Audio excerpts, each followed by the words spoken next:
तो देखिए हमारे YouTube चैनल में आपका स्वागत है।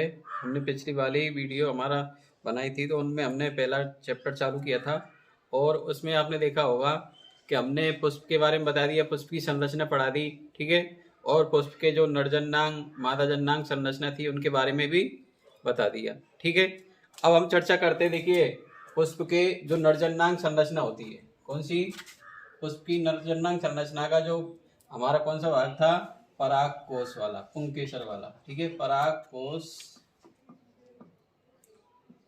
की संरचना, पराग कोश की संरचना,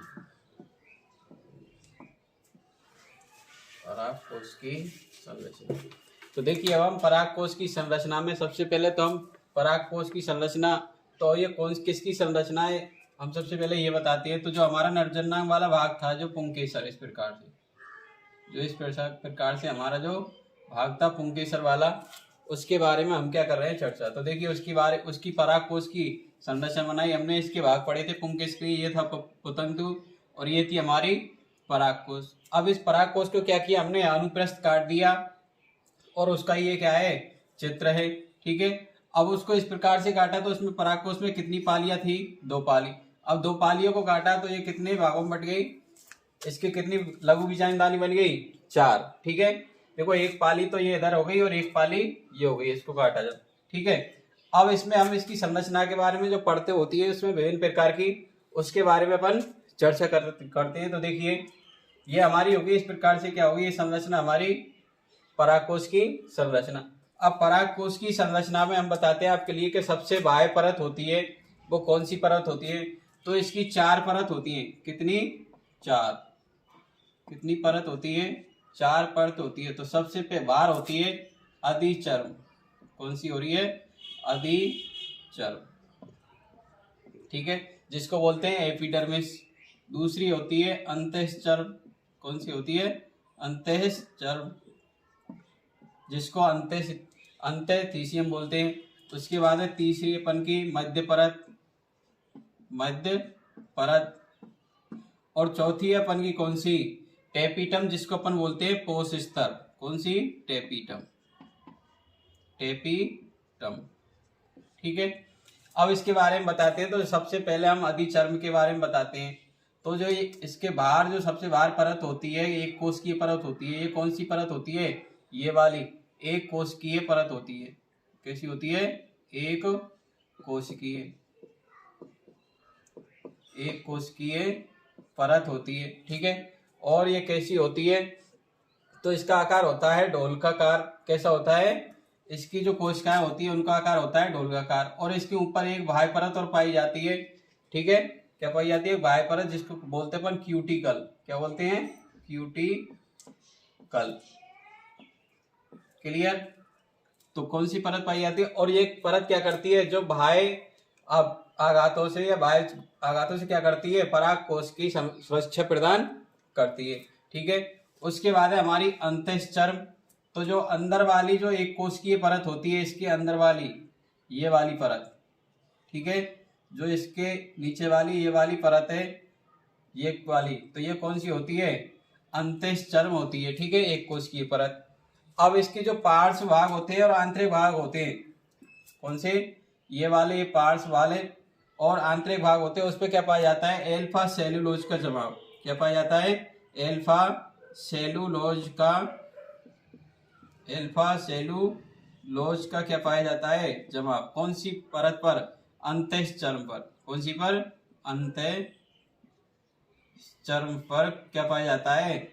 एल्फा सेलुलोज का जमाव पाया है, जिसके जो कौन से पार्श्व और आंतरिक भाग होते हैं, ठीक है।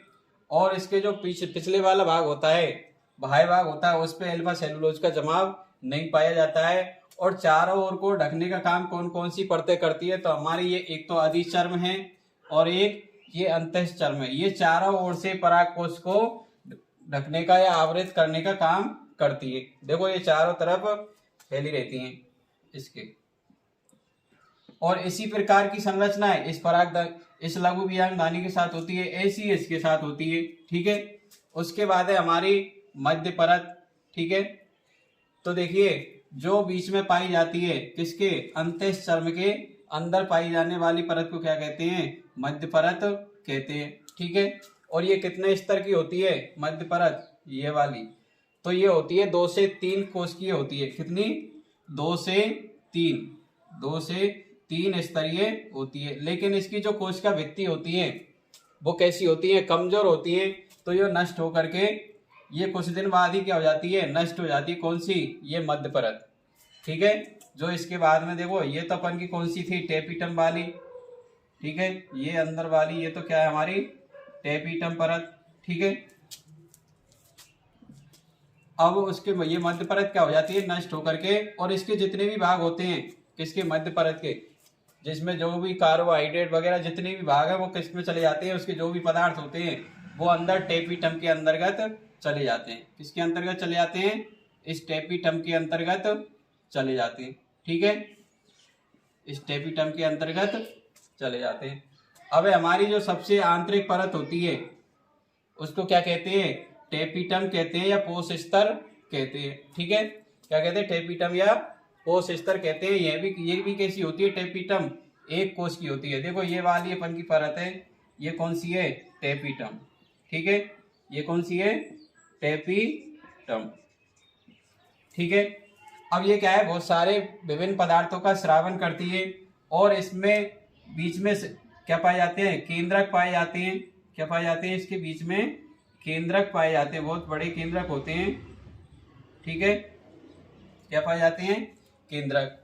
और इसके भीतर पाई जाती है कौन सी, अपन की लघु बीजाणु धानी होती है, या अंदर वाली क्या होती है, अंदर वाली ये होती है अपन की लघु बीजाणु धान। और इसमें होते हैं लघु बीजाणु जनन ऊतक पाए जाते हैं, जो किसका निर्माण करते हैं, लघु बीजाणु या परागकण का निर्माण करते हैं।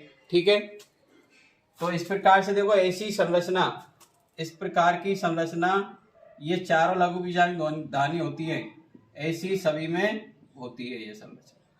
तो कितनी परत हो गई इसकी, देखिए एक तो हो जाती है इसके बाद कौन सी, टेपिटम, उसके बाद होती है मध्य परत। ठीक है, उसके बाद हो जाती है कौन सी, अंतःथीसियम अंतःचर्म, और उसके बाद हो जाती है ये कौन सी, ये हो जाती है अपन की अधिचर्म, जो इसकी क्या करती है, चोटों से या बाह्य आघातों से क्या करती है, सुरक्षा करने का कार्य करती है। ठीक है, तो ये अपन की क्या हो गई, पराग कोश की संरचना हो गई। और ऐसी संरचना क्या है, इस पूरे जो पराग कोश की संरचना है, ऐसी प्रकार की संरचना क्या है, इसमें पाई जाती है। और इसमें क्या पाए जाते हैं, संवहनकूल और भरण ऊतक पाए जाते हैं। और ये क्या है, एक स्थान से 2 स्थानों से खुलती है, इसको क्या कहते हैं, लिप सेल भी कहते हैं। क्या कहते हैं इनको, लिप सेल। क्या कहते हैं, लिप सेल भी कहते हैं। ठीक है, तो ये हमारी क्या हो गई, पराग कोश की संरचना क्लियर हुई, और आगे का अपन कल देखेंगे।